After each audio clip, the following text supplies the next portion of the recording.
Nah, saya sendiri tahu Putra Siregar itu dari semenjak dia jualan di teras rumahnya gitu. Menurut saya sih orangnya cukup baik ya.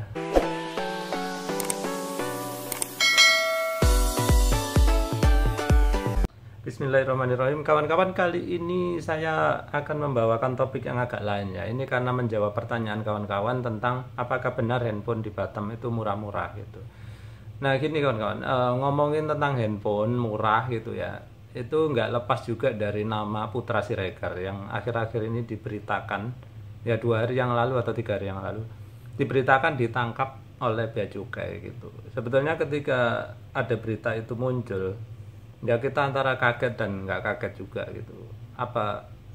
Kenapa nggak kaget gitu? Karena apa? Banyak sekali memang yang kita dengar ya, kasus-kasus handphone itu diselundupkan dari luar negeri ke Indonesia, terutama di Batam sendiri. Jadi kalau kawan-kawan ini beli ke toko-toko handphone bekas gitu, pasti banyak handphone-handphone yang bekas dari Jepang maupun Singapura gitu, sangat banyak. Nah, kemudian apakah Putra Siregar termasuk yang melakukan itu ya kita nggak tahu. Tapi rupanya setelah saya nonton tadi di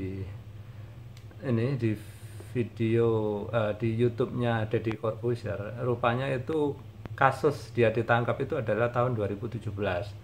Jadi dia juga bingung kenapa kok sekarang fotonya dipajang di Instagramnya Bea Cukai gitu. Nah, ngomong tentang Putra Siregar ya, memang Putra Siregar sendiri tokonya itu sangat terkenal gitu ya di Batam, terkenal murah gitu kan. Jadi misalkan kita bandingkan dengan toko-toko lain di Batam ini, dia biasanya di bawahnya sekitar 100.000 lebih murah kayak gitu. Nah sehingga sangat ramai pembelinya ya, sampai orang itu berjubel kayak antri sembako gitu, sampai dia harus membatasi jumlah orang yang mengunjungi tokonya gitu. Nah saya sendiri tahu Putra Siregar itu dari semenjak dia jualan di teras rumahnya gitu. Menurut saya sih orangnya cukup baik ya. Tapi saya emang secara personal nggak pernah ketemu. Tapi saya beberapa kali memang pernah beli handphone di tokonya. Tapi bukan saya pakai sendiri, tapi membelikan untuk orang lain. Nah, yang saya tahu kenapa saya bilang dia baik. Saya pernah lihat tuh suatu saat dia memasang iklan lowongan kerja ya untuk jadi karyawan di tokonya. Dia bilang gajinya pasti di atas UMK, kemudian tinggal di dalam, jadi karyawannya nggak perlu kos, kemudian makan pun ikut dia gitu. Terus menu makan pun sama dengan dia, maksudnya makanannya nggak dibeda-bedakan antara pemilik perusahaan sama karyawan, ibaratnya dianggap keluarga. Jadi saya pikir tuh cukup baik banget gitu ya. Mungkin nggak ada yang kayak dia ya, nggak tahu, mungkin ada lah tapi nggak pernah publikasi. Jadi di lowongan pekerjaan di koran Batam Post itu ya, dia menuliskannya makannya sama dengan saya, jadi kayak gitu ya. Jadi saya pikir cukup baik gitu ya. Makanya saya juga kaget kalau sampai dia ditangkap gitu, soalnya setahu saya orangnya cukup baik gitu. Tapi kalau misalkan dia melakukan kesalahan administrasi atau kesalahan dalam importasi barang gitu ya kita mau bilang apa ya. Tapi ternyata kata dia itu dari tahun 2017 dan sejak itu dia sudah nggak pernah memasukkan handphone bekas lagi katanya gitu. Nah oke lah, cukup ya membahas tentang Putra Siregar. Mudah-mudahan dia mendapatkan yang terbaik lah, kalau nggak salah ya, mudah-mudahan cepat namanya cepat bersih kembali. Kemudian ngomongin tentang handphone murah di Batam ya kawan-kawan, banyak sekali karena berita-berita bahwa di Batam ini barang elektronik lebih murah daripada daerah lain di Indonesia. Dulu sekali memang pernah terjadi kawan-kawan. Jadi waktu itu banyak barang-barang ya, terutama barang-barang bekas. Itu sebetulnya barang-barang bekas itu adalah sampah di Jepang, termasuk mobil-mobil ya. Mobil waktu saya ke Batam tahun 2003 itu mobil-mobil tahun 2000 itu ya, atau tahun 97, jadi masih umur-umur 5-6 tahun gitu. itu masuk dari Jepang gitu. Kawan-kawan bayangkan mobil yang usia 5 tahun pasti masih sangat bagus ya kan. Dan harganya sangat murah gitu, bisa setengahnya atau kurang ya dari kalau kita bandingkan di daerah lain di Indonesia. Makanya memang benar waktu itu memang murah-murah barang-barang ya. Tapi setelah itu impor barang bekas ditutup pintunya, nggak bisa lagi melakukan, sehingga kemudian harga-harga menjadi ya normal kembali. Tapi memang masih terjadi importasi yang ilegal lah kira-kira ya. Saya nggak tahu, mudah-mudahan saya nggak salah gitu. Kalau salah ya mohon maaf, tolong kasih tahu. Karena apa? Kalau udah dilarang ya berarti harusnya nggak ada di pasaran. Tapi nyatanya banyak handphone yang belakangnya tertulis Docomo. Docomo itu kan kayak ini provider kayak Telkomsel atau apa yang di Jepang gitu loh. Provider inilah apa namanya, telekomunikasi yang ada di Jepang. Tapi kenapa masuk ke sini? Ada yang belakangnya tertulis Vodafone kayak gitu juga. Nah, artinya kan masih terjadi importasi barang bekas kan. Nah, itu memang masih menjadikan mereka itu menjadi sedikit lebih murah. Tapi gini kawan-kawan ya.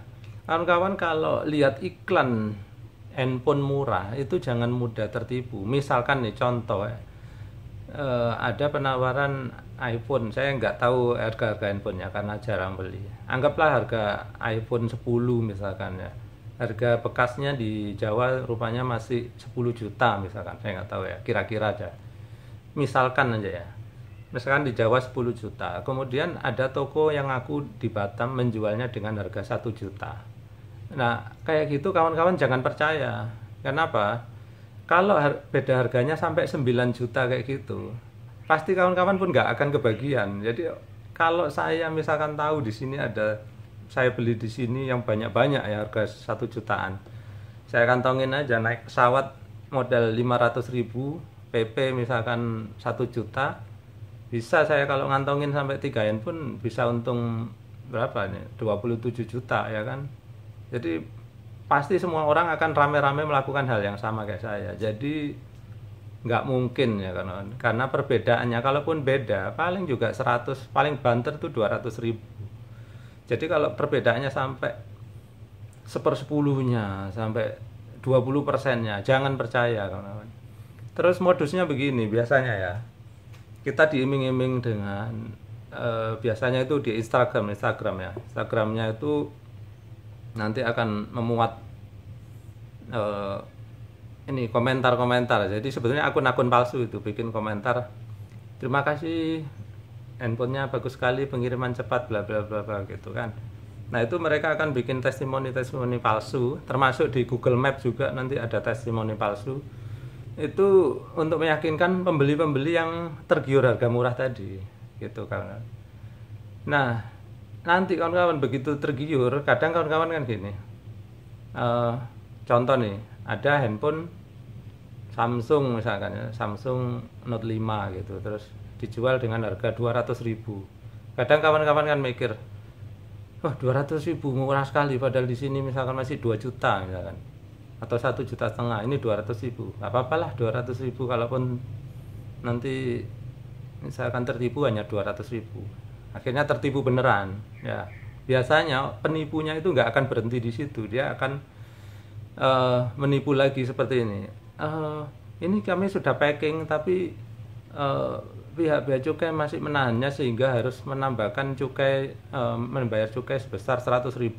Nah orang yang sudah membayar 200.000 akhirnya dipaksa membayar 100.000 lagi agar barangnya segera dikirim. Dan di fotonya itu dia udah di DM, misalkan ada foto handphonenya udah dibungkus, tinggal dia kirim 100. Begitu dia nanti kirim 100, total udah 300.000. Nanti ada lagi alasannya, ternyata ini tolong kirim uang lagi. Akhirnya yang tadinya mau ketipu 200 jadi 300, 400. Ada teman yang kirim WA ke saya itu akhirnya ya gitu, tertipunya berantai gitu, sampai akhirnya mencapai lebih dari 1 juta rupiah.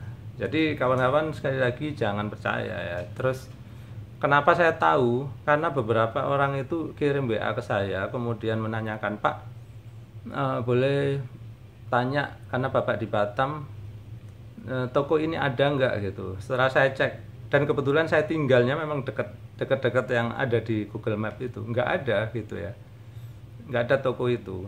Jadi udah 2 atau 3 kali yang saya benar-benar ngecek fisik itu memang nggak ada. Saya cek fisik mau karena emang dekat sama rumah saya gitu. Jadi gitu ya kawan-kawan, intinya jangan mudah terpedaya oleh barang-barang murah yang ada di online, kecuali pembayarannya itu melalui pihak ketiga. Contohnya kawan-kawan lewat, ya maaf ya nggak apa-apa sih saya sebut, Tokopedia, Bukalapak, Shopee, Blibli kayak gitu. Itu kan uangnya itu dipegang dulu oleh pihak platform ya.